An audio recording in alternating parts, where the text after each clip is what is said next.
Browns at Ravens. I don't think we need to spend a lot of time on this one, to be honest with you. Nope. Ravens win this game 35-10. Top 5 graded players for the Baltimore Ravens. Defensive tackle Michael Pierce, the big boy, the big fella. 93.8 overall grade. Running back Derrick Henry in this one, an 89.3. Cornerback Nate Wiggins, an 84.1. Safety Ardarius Washington, an 82.1. And then defensive tackle Nnamdi Madubuike with a 76.4. Lamar Jackson in this one, an 87.7. On Cleveland side of things, safety Rodney McLeod with a 71.9. Tight end Jordan Akins with a 79.6. Actually, he should be number one. We should flip that. Defensive tackle Sam Kamara with a 72.4. Center Ethan Posick with a 69.1. Offensive tackle Jermaine Ifedi with a 66.6. Bailey Zappi, one of 2 quarterbacks in this game for the Browns. Played most of the snaps, though. 41.0 overall grade.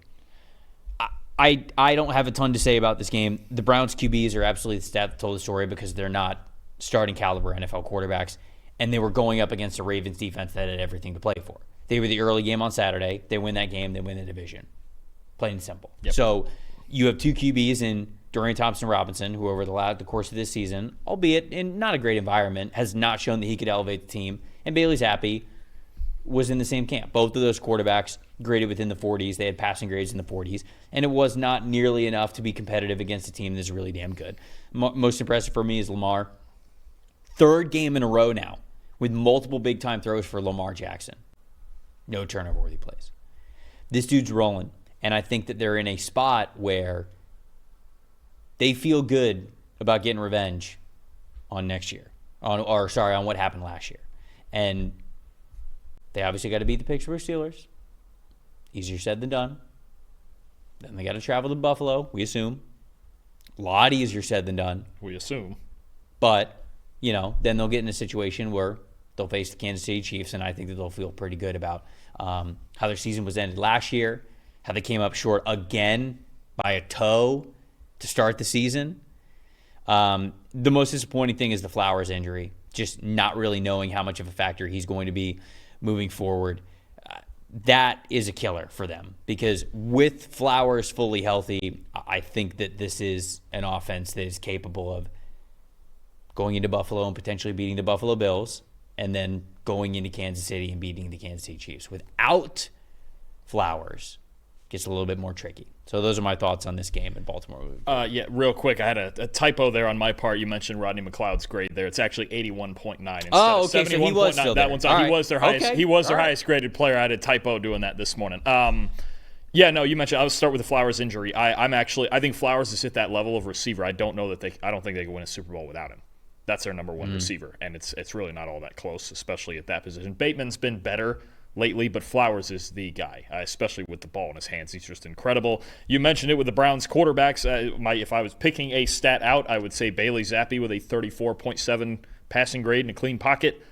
Not going to get it done. We've seen enough of Bailey Zappi. When you walk into a game with Bailey Zappi versus Lamar Jackson, and this is a game you're going to get. That's why the Ravens were 3-touchdown favorites. And then most impressive, I'll go with Darius Washington at safety. And I think we've talked a lot about Kyle Hamilton moving to free safety lately, playing that single high rover center fielder back there. But you need a good box safety also to go in with that and play in the curl flat, play well in run defense. In Washington in this game, again, he just keeps proving 4 tackles, 3 targets in coverage, 2 of them broken up, didn't allow any catches, 82.2 coverage grade. Since week 9, Washington and Hamilton are 5th and 7th in the rankings for defensive grading among safeties. Two of the top 7 playing really well in the second half of the season. That combination and what they've done schematically with them and just kind of the role that they've put them both in has made their secondary miles better than they were in the first half of the year because everybody was talking, is their pass defense good enough? I think right now their pass defense is good enough. They need Flowers healthy, and I think the Ravens are clear. I think there's 5 inner circle teams that we think are going to win the Super Bowl, right? KC, Buffalo, Baltimore, Philly, Detroit. I think those are the 5. Minnesota, I get it. They've been great. They lost to the Lions twice. The road suddenly got a lot harder. If their road is Rams, Lions, Eagles, boy, it'll take some miracle work to win all 3 of those games on the road.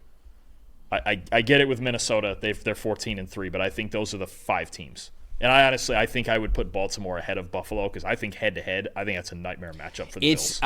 Baltimore feels like the team that nobody wants to play, right? They feel like that sleeping.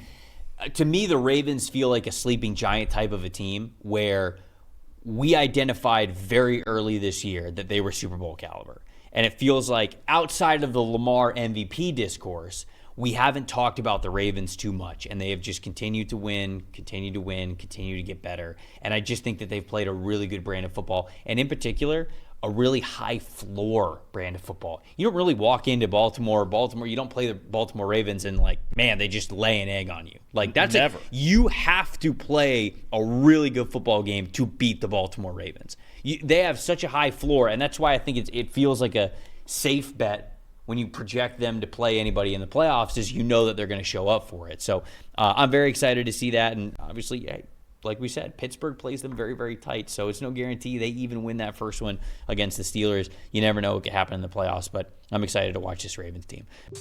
Thanks for watching, everybody. Make sure you like and subscribe the video, and if you don't have a PFF Plus subscription, you can get one to see all the premium stats that we talked about here on the show, plus the expert betting and fantasy advice over at subscribe.pff.com. The description is also right below, so if you are not a PFF Plus subscriber, you can become one today.